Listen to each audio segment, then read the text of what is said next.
দেখতে পাচ্ছ এখানে কিন্তু গায়ে হলুদের সমস্ত নিয়ম মোটামুটি শুরু হয়ে গেছে। আর যেহেতু গায়ে হলুদটা মানে খুব তাড়াতাড়ি শুরু হয়ে গেছিলো, তারপরে আমি কোনো মানে ঠিকমতো সাজারও একটু সময় পাইনি। তারপর দেখতে পাচ্ছ এখানে তত্ত্ব সব চলে এসেছিলো, তো ওগুলো একটু ভিডিও করে নিচ্ছিলাম। তারপর আমি আর ওখানে কোনো ভিডিও করিনি, মানে এক কথা বলতে গেলে ভিডিও করার কথা মনেই ছিল না। তারপর দেখো ও একদম রেডি হতে বসে গেছে। তো এখানে আমরা বসছিলাম, ও রেডি হবে, তারপর সবাই মিলে আমরা যাব রেডি হতে। মেকআপ আর্টিস্টও চলে এসছে। চলো ও রেডি হয়ে নিক, তারপর তোমাদের সঙ্গে একদম ওর লুকটা শেয়ার করব। আর ওর বিয়েটা কিন্তু মন্দিরে হবে। চলো যাওয়া যাক। দেখতে পাচ্ছ এখানে কিন্তু আমরা চলে এসেছি মন্দিরে একদম রেডি সেডি হওয়ার পর। আর একটা কথা কি বলো তো, তোমাদেরকে তো আগেই বললাম যে মন্দিরে বিয়েটা হচ্ছে, তাই জন্য মানে সবাই রেডি হতে এতটাই ব্যস্ত ছিলাম যে মানে আর ভিডিও করার কথা মনেই নেই। আর দেখেছো একটা কথা ভুলে গেছি, আমার লুকটাই তো তোমাদের সঙ্গে শেয়ার করা হয়নি। ঠিক আছে, চলো লাস্টে একদম তোমাদের সঙ্গে কনের লুক আর আমার লুকটাও কেমন লাগছে সেটাও শেয়ার করে দিব, তোমরা অবশ্যই বলবে। এবার দেখতে পাচ্ছ বিয়ের আগে যে আশীর্বাদ হয়, মানে যেটা শ্বশুরবাড়ি থেকে আশীর্বাদটা হয়, সেটা দেখতে পাচ্ছ শুরু হয়ে গেছে। আর এরপর সমস্ত বিয়ের নিয়মকানুন শুরু হবে। চলো তোমাদের সঙ্গে সেটা দেখাই। এই যে এবার বিয়ের সমস্ত নিয়মকানুন শুরু হয়ে গেছে। প্রথমে মালা বদল, তারপর বাকি যা যা নিয়ম আছে সব হবে। আর চলো আজ তোমাদের সঙ্গে কিছু কথা বলাও যাক। তোমরা তো জানো বেস্ট ফ্রেন্ডে বিয়ে হয়ে যাওয়া মানে কতটা মন খারাপ হয়, তার মধ্যেও কিছু ভালো লাগা কিছু খারাপ সব কিছু মিলেই একটা বিয়ে বাড়ি খুব আনন্দের মধ্যে দিয়ে কাটে। আর তোমাদেরকে সত্যি কথা আমি আগে বলবো হ্যাঁ, একটা ভিডিওতে বলেছিলাম যে আমাদের বন্ধুত্বটা তোমাদের সঙ্গে শেয়ার করব, তো কিছুটা বলছি এখন, আর বাকিটা না হয় পরে বলবো। তোমরাও বিয়ের নিয়মকানুনগুলো দেখতে থাকো। তার সঙ্গে আমি কিন্তু কিছু কথা বলিনি।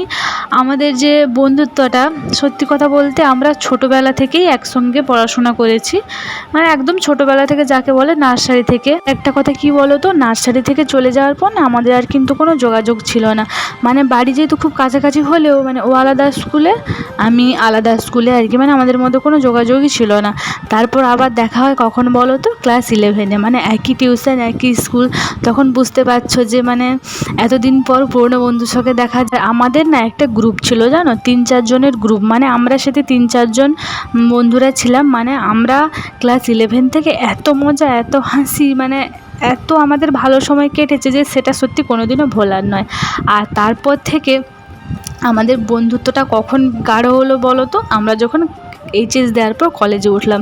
তো ও একই সাবজেক্ট, আমারও একই সাবজেক্ট, একই টিউশন, মানে একসঙ্গে যাওয়া থেকে শুরু করে সব সময় এনি টাইম যেখানে যাই না কেন আমরা দুজন কিন্তু সব সময় একসঙ্গে থাকবো। মানে তারপর থেকে বন্ধুত্বটা মানে এতটাই গভীর হয়ে গেল যে মানে কি বলবো তোমাদের। আর সত্যি আমি যখন এই ভিডিওটা মানে এডিট করছি তখন আমার চোখ দিয়ে জল চলে আসছে, কি বলবো। আর আজ সেই বেস্ট ফ্রেন্ডের বিয়ে, একটু তো মন খারাপ হবে, একটু বলা ভুল হবে, অনেকটাই মন খারাপ। তো কী আর করা যাবে, জানি এটাই সমাজের নিয়ম যে একটা মেয়েকে একটা সময়ের পর একটা বয়সের পর যে মানে বিয়ে করাটা খুব জরুরি। তো এটাই আমি শুনে আসছি। তো চলো আজকে আর বেশি কিছু বললাম না, আর বাকিটা পরে বলবো। দেখেছো তোমাদের সঙ্গে কথা বলতে বলতে বিয়ের কত নিয়ম হয়ে গেল, লাস্টে সিঁদুরদান পর্বটা হয়ে গেল। আর এই মুহূর্তটা তো তোমরা জানো যে একটা মেয়ের জীবনে কতটা গুরুত্বপূর্ণ, কতটা দামি।